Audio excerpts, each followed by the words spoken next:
When you sit down to eat at JORY, your experience will feel high-end. It's a little bit one of education, excitement, and then obviously it needs to taste delicious.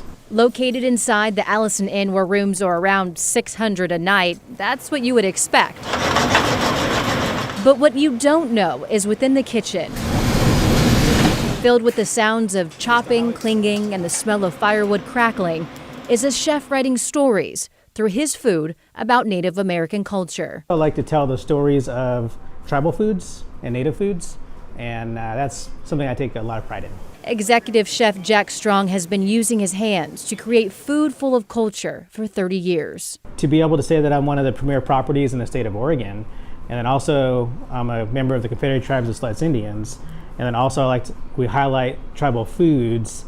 That's a really unique thing for tribal members. He influences the ever-changing menu at JORY by creating dishes full of flavor and detail with first foods. It's important to share first foods with people just to understand the place. Because sometimes we forget place, and where we are. So I think that's important. First foods are the plants and animals that tribes have lived off of for thousands of years before European influences. Think corn, salmon, berries. The first foods are foods that are from the Americas. Been harvested by natives on the coast for thousands of years. But in 2023, some people are just learning about the history. That is what the team gets excited about. They're like, what's that?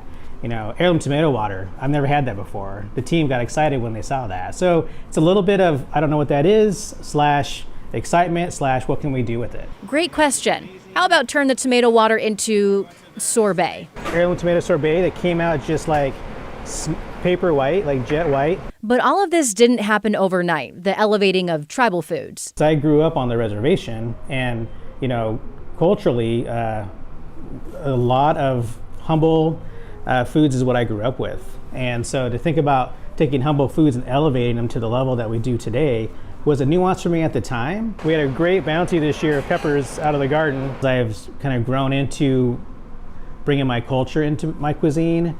It's only opened up more avenues of excitement and fun. And giving him a chance to give back. Purchasing from local farmers, supporting a Native American farmer or a Native American company is great, because that money is going right back into the community, and it creates this ecosystem that's very delicate, and we need to participate for it to really thrive and grow. So that sorbet was an absolute experience. I have never had anything like it. And Chef Jack Strong is a James Beard nominee. He's won many awards, very talented. He also has his own cookbook called New Native American Cuisine. And again, you can check out his cooking just 45 minutes outside of Portland at the Allison Hotel and Spa in Newberg.